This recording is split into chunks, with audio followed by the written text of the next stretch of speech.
Here we go, back at it again on this episode of Horse Race Bets and getting you going for the weekend. We're going to focus in on one race in particular here. The John C. Mabee coming up on Saturday from Del Mar.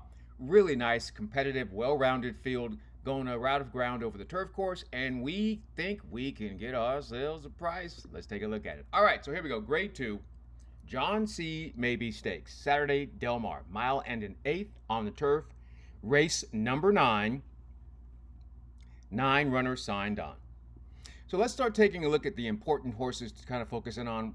We'll start with our pace analysis, and then we'll get into some of the horses we think are the top, and then we'll settle in on our pick.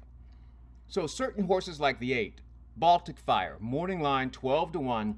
This horse has some early speed, and the thing we're lacking in this race is a horse with significant early speed.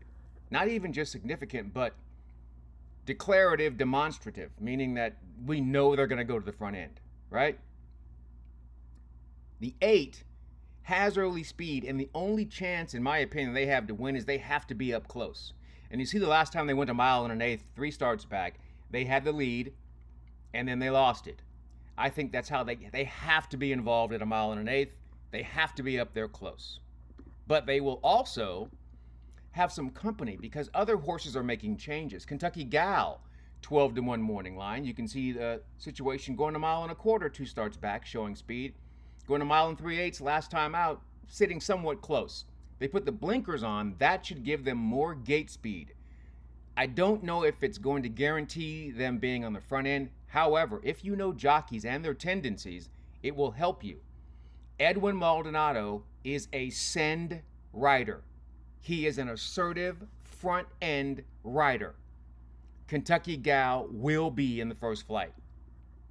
See what I'm saying? Then we move on to horses that I think are some of the top horses, but also figure in the pace analysis. And yeah, morning line, second choice here, Give Me Another, fits that description.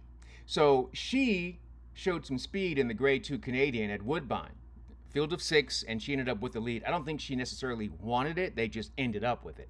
So I don't believe that she really wants to be out there on the front end. But she loves to win races. That's what she does. And I think her best bet, as you saw the first 3 times here in the States, she was closing, and it was okay.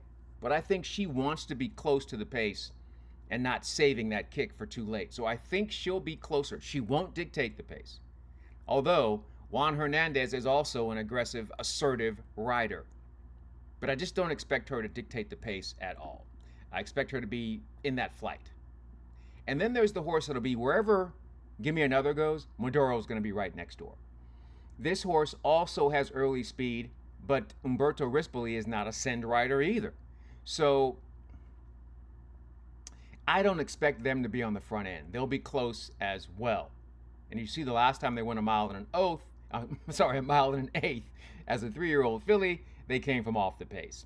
So what I'm seeing here is there's not a tremendous amount of speed signed on to this race, and I don't really have a horse that I can pick that I can say, you know what, this particular horse is going to steal away on the front end. There's no horse that can do that. Give Me Another might, but like I said, she had the lead at Woodbine. I think that was by default.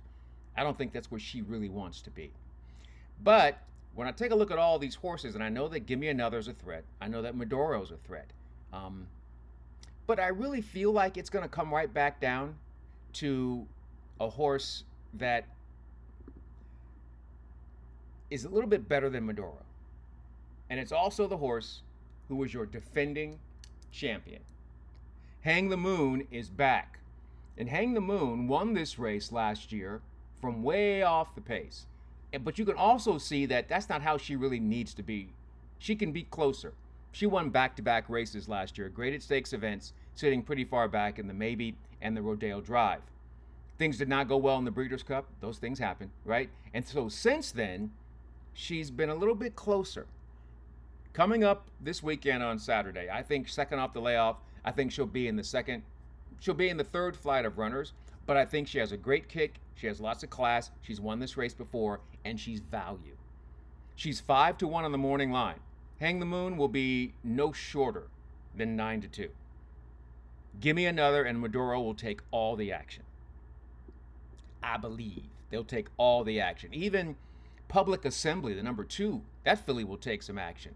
I wouldn't be surprised to see the number 5, Hopeful, with Kent DeSormo, take some action as well. But when it's all said and done, I believe Hang the Moon, your defending champion, will be in the right spot and will score. And we'll get our 9-2. You know we love $11 and change. We'll take that all day, every day. Every day? Every day. So that's it. It's quite simple. We break down one race at a time, and that's how I see the Grade 2 John C. Mabee coming up Saturday at Del Mar. 1 1/8 on the turf course. Fillies and mares in this business here. 9 of them are signed on. We'll take the number 9, Hang the Moon. That's how we do it. All right, in the meantime, in between time, until next time, we'll see you here on Horse Race Bets. I'm Ken Rudulph. Good luck and enjoy whatever you're into.